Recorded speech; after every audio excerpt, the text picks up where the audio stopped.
ये किताब एक कक्षा 8 में पढ़ने वाले छात्र से लेकर एक शिक्षक, बिजनेसमैन और उन सब के लिए है जो अपने जीवन में कुछ बड़ा करना चाहते हैं। इस किताब के ऑथर मिस्टर रॉबर्ट कियोसाकी कहते हैं कि उनके दो पिता हैं। एक अमीर हैं जिन्हें वो रिच डैड कहते हैं और दूसरे गरीब हैं जिन्हें वो पुअर डैड कहते हैं। इस किताब में उन्होंने अपने दोनों पिता के विचारों से सीख ली है और उसी के बारे में बताया है कि अमीर कैसे बना जाए, अमीर बनने के लिए क्या क्या करना होगा, लोग पैसा कमाने के बारे में कैसे सोचते हैं और पैसा कमाने की शुरुआत कैसे करें। यह किताब लोगों के अंदर फाइनेंशियल अवेयरनेस पैदा करेगी। ऑथर के पिता बहुत ही पढ़े लिखे थे, उन्होंने पीएचडी भी करा था और उनके दूसरे पिता ने अपनी स्कूली पढ़ाई भी पूरी नहीं करी। दोनों ही अपने अपने करियर में सफल थे। एक फाइनेंशियल समस्या से जूझ रहे थे और दूसरे उनके शहर के सबसे अमीर व्यक्तियों में से एक थे। जब वे पैसे के बारे में बात करते तो दोनों के नजरिए भी अलग अलग थे। एक का मानना था कि पैसों के प्रति प्यार ही सभी प्रकार की समस्याओं की जड़ है और दूसरे का मानना था कि पैसों की कमी सभी समस्याओं की जड़ है। अब ऑथर के बचपन में उनके सामने सबसे बड़ी दुविधा यह थी कि वह किसकी सुने, अपने रिच डैड की या पुअर डैड की, क्योंकि पैसों के बारे में दोनों के नजरिए पूरी तरह से अलग थे और ऑथर के दोनों ही पिता ऑथर की भलाई चाहते थे। उनके पुअर डैड को हमेशा यह कहने की आदत थी कि हम ये नहीं ले सकते, हम वो नहीं ले सकते। वहीं उनके रिच डैड इस शब्द का कभी भी उपयोग नहीं करते।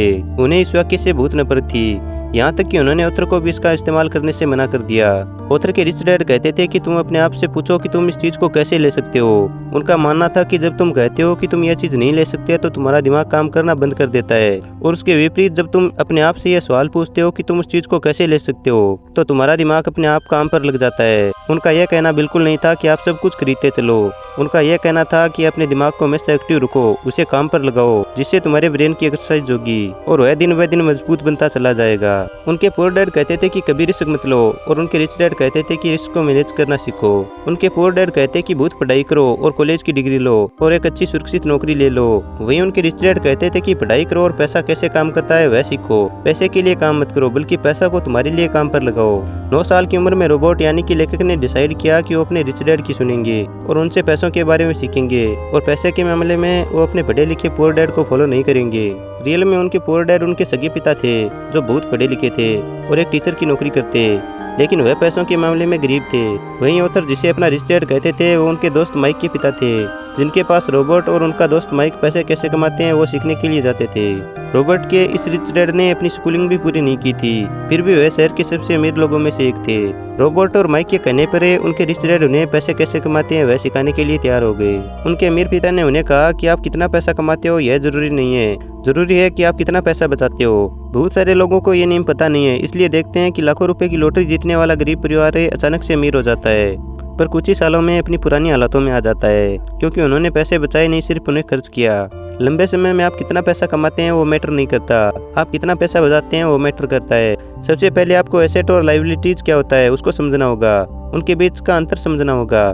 रिच डैड ने उन्हें साधारण भाषा में समझाया कि एसेट आपकी जेब में पैसे डालते हैं, वही लायबिलिटीज आपकी जेब से पैसे निकालती है। यदि आपको अमीर बनना है तो आपको एसेट खरीदने होंगे और यदि आपको गरीब और मध्यम वर्ग में रहना है तो आपको लायबिलिटीज खरीदने होंगे। कोई भी आदमी पढ़ा लिखा हो या न हो, लेकिन वह फाइनेंशियल लिटरेचर जरूर होता है, यानी पैसा कैसे काम करता है उसे जरूर पता होता है। पैसे कैसे काम करते हैं यह स्कूल और कॉलेज में कभी नहीं सिखाया जाता। हर आदमी का एक income statement, balance sheet, cash flow होता है। यह आपको बताता है कि आपने कितने पैसे कमाए हैं और कितने खर्च किए हैं, और सब खर्च निकालने के बाद आपके पास कुल कितना पैसा बचा है, कुछ बचा भी है या नहीं। बैलेंस शीट में भी 2 भाग होते हैं, एक एसेट और दूसरी लायबिलिटीज।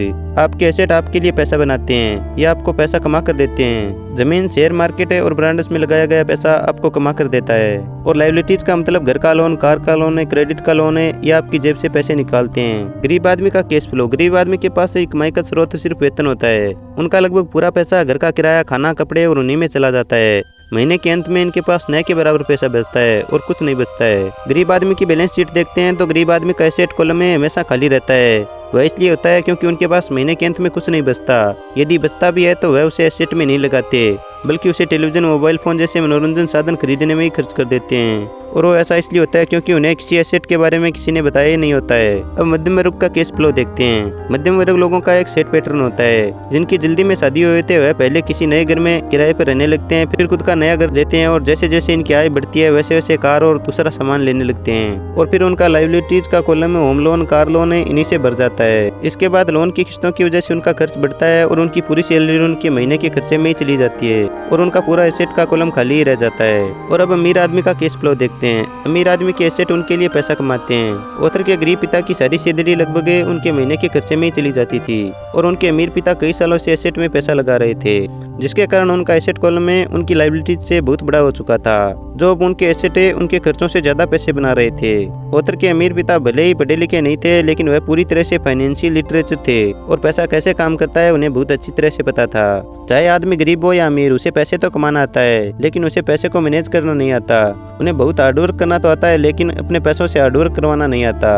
वह बस खुद ही काम करते रहते हैं, अपने पैसों को काम पर नहीं लगाते। जैसे जैसे उनकी कमाई बढ़ती है, उनके खर्चे भी बढ़ते रहते हैं और उन्हें लगता है कि ज़्यादा पैसे आने से उनकी सारी समस्याएं खत्म हो जाएगी और वो लगातार अपनी सैलरी बढ़ाने के लिए मेहनत करते हैं। चाहे उनका वेतन कितना भी बढ़ जाए, उनकी आर्थिक समस्या कभी खत्म नहीं होती। वे ये कभी नहीं समझते कि उनकी असली समस्या उनके पास जो पैसा है वो कैसे खर्च कर रहे हैं, उसका कैसे उपयोग कर रहे हैं। सबसे पहले तो एक बात समझनी होगी कि सबसे पहले खुद को पे करिए। जो भी कमाते हैं उसमें से कुछ हिस्सा अपने लिए रखो, यानी कि अपने लिए पैसा बचाओ और उन बचे हुए पैसों से ऐसे एसेट खरीदो जो आपके लिए पैसा बना सके, यानी आपको पैसा कमा कर दे सके। अमीर और गरीब लोगों में सबसे बड़ा अंतर यही होता है कि गरीब लोग सबसे पहले सब पैसे खर्च कर लेते हैं, फिर आखिर में अपने लिए रखने का सोचते हैं। वहीं अमीर लोग सबसे पहले अपने लिए पैसे बचाते हैं और उसके बाद अपने खर्चे करते हैं, और यह करने के लिए उन्हें बहुत ही प्रयास और सेल्फ डिसिप्लिन की जरूरत पड़ती है। बहुत बार सामने कुछ आर्थिक तंगी आएगी, फिर भी आपको सबसे पहले खुद को ही पे करना होगा, उसे बचाना होगा। जब आप अपने ऊपर सेल्फ डिसिप्लिन करना सीख जाएंगे तो समझ लीजिए कि आप अमीर बनने की तरफ पहला कदम बढ़ा लिया है।